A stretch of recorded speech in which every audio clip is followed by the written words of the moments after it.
Dust bears, Sabbers, librarians, lend us your ears. and your books, Hopefully. and your dust.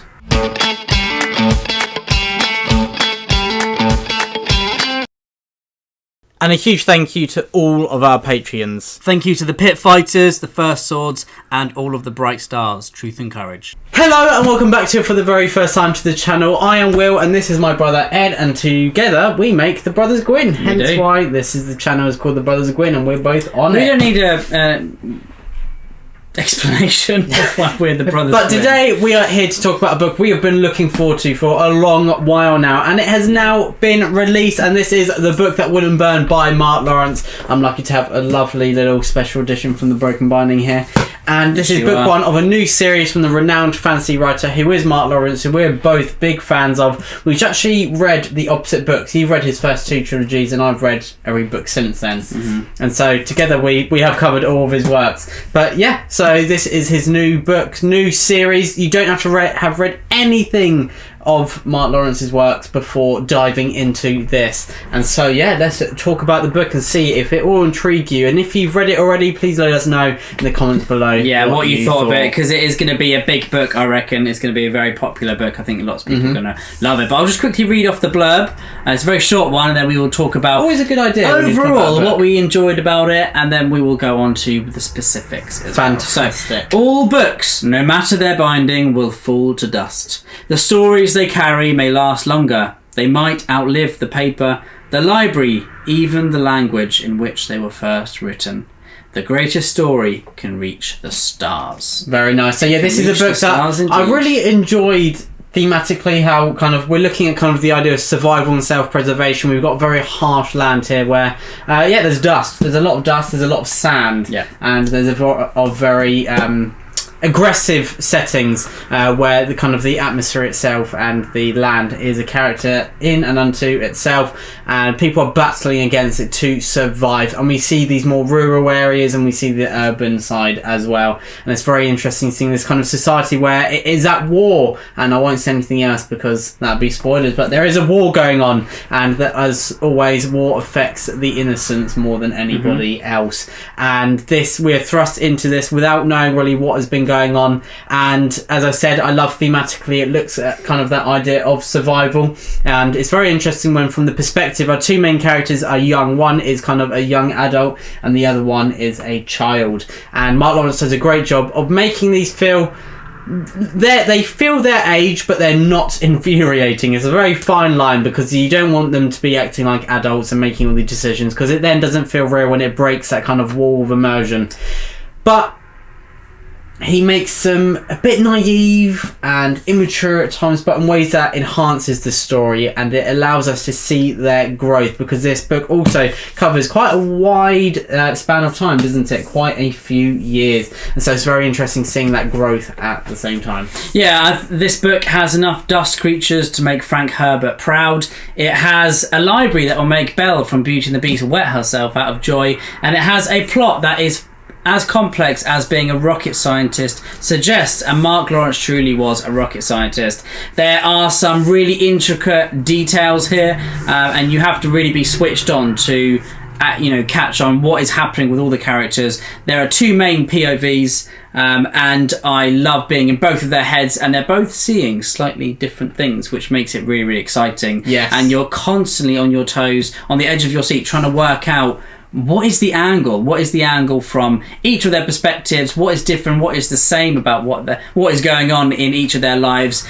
You know, if you read the synopsis of the book, it won't tell you much whatsoever. No. And it's a book that us reviewing it can't really tell you what goes on, because it's like the experience is the best part. It's like people, I've heard of the book Piranesi more times than I've had hot dinners, but I have no idea what it's about apart from someone's in a house. That is it. And it's a book that every review you watch, it will not really tell you what is going on, because it's not about the plot. It's actually about the, like you said, the experience of reading it. And really the plot is just it's as if it's another character, isn't it? It's so well done. But this book is so exciting. It's one of Lawrence's best. It's got great humour. It's got characters that you really get behind. They're really, really likeable. It's got details that are very Lawrence-esque, Lawrencian, we could say. Very nice. And it's got books to make us all happy. We all love reading books. We like to read about books as well. Yeah, we do, and I completely agree. There's a little bit I do disagree a bit, and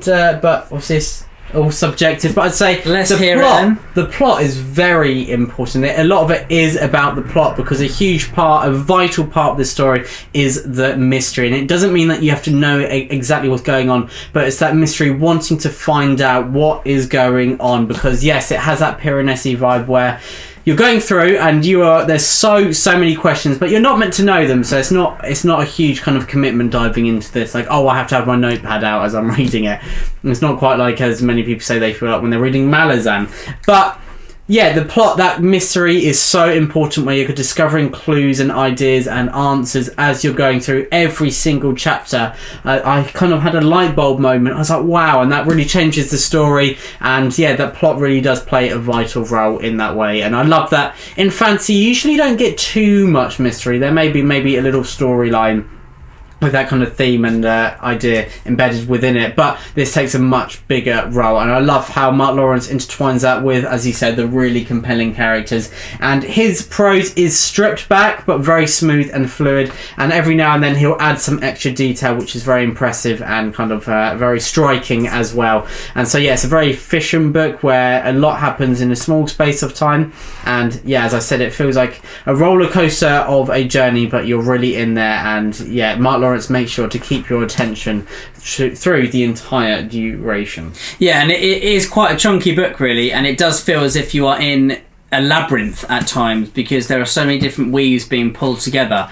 But it is totally an experience that you definitely have to experience yourself. Yeah, it's a lot of fun. I always felt like I was having fun reading this, even though at times I wasn't quite sure what was going on. I just knew that Mark would pull us in the right direction, and he definitely did that. The ending was top notch. It built to a fantastic culmination, and the last third was just you just couldn't stop reading it, and those central characters just played such a fantastic role in that, where at times they were unsure of themselves and each other, at times they were going above and beyond what's expected of them, and they rise above these challenges, and it's so exciting to read. It is definitely an intriguing and exciting read, and I absolutely loved the experience of it, because of the great characters, the great set pieces, the language and the dialogue was brilliant. I think Mark Lawrence's strongest part in this book is actually his dialogue, alongside his imagination.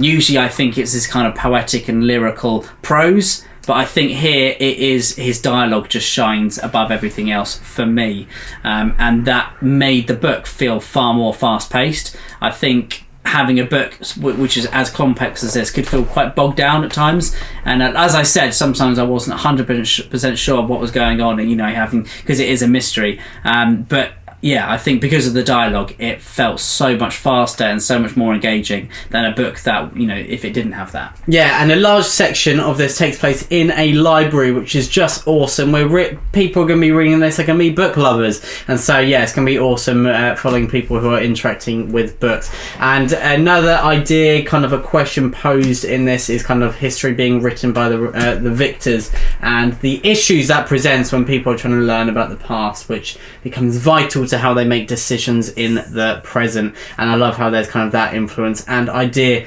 is explored as well. Now, fear not, you don't have to have read any Lawrence book before this. This is a whole new world, and it's a great place to start with Mark Lawrence, especially if you haven't read any of his books before, because it's just a brilliant place to start, really, because it's so different to all of the other books that we've read as well. I find there are similarities with the Book of the Ancestor trilogy, which is brilliant, but Mark Lawrence is such he could write anything, really. He could really write anything, and he's one of those writers that he doesn't have to be like typecast into one certain type of book. Look at his first series, and then look where he's come now. There's such a diverse range of books that he's written. So yeah, jump in here if you haven't read a Mark Lawrence book. Jump in here if you have. I promised myself I lied to myself and I said I would read all of Mark Lawrence's books in order of publication. I got to Red Sister, read that, and then this book was coming out and I couldn't not read it. We can forgive that though. We can forgive the kind of the passion, the need to dive into the latest book, because it's so much fun talking to people. When a book comes out, obviously that is the time where there's kind of the most intense talk about it, where everyone's discussing it. I've got FOMO, so... And you're open about it, and so that is as good a reason as any to read the book that wouldn't burn. Obviously, a thumbs up from me. What about you, Ed? Right, Commodus. Acting like Joaquin Phoenix in Gladiator then. Thank you. Do you know, actually, in history, it would be the opposite way round. Yeah. Where, because down would be to let them live, because it was mirroring putting your sword in its scabbard. Yeah. Or your blade in its scabbard, and up meant kill. Great level. But then Ridley Scott was told, well, it might confuse you as if Commodus. Yeah. Hey, Ridley Scott thought real history, or should I make it up? Oh yeah, I'll do that. And he likes to do that. Yeah. Very nice anyway, indeed. But yeah, But It Wouldn't Burn. We haven't tried to burn it yet, but the book that isn't great, oh wait, it is. It's a brilliant book, so go and read it. Very nice. And yeah, so from me, I'd also say go and read it. 5 stars from me. You can check out my full written review over on Goodreads. Yeah. Truth and Courage. Stay safe from the Brothers Gwyn. Truth and Courage, the Brothers Gwyn.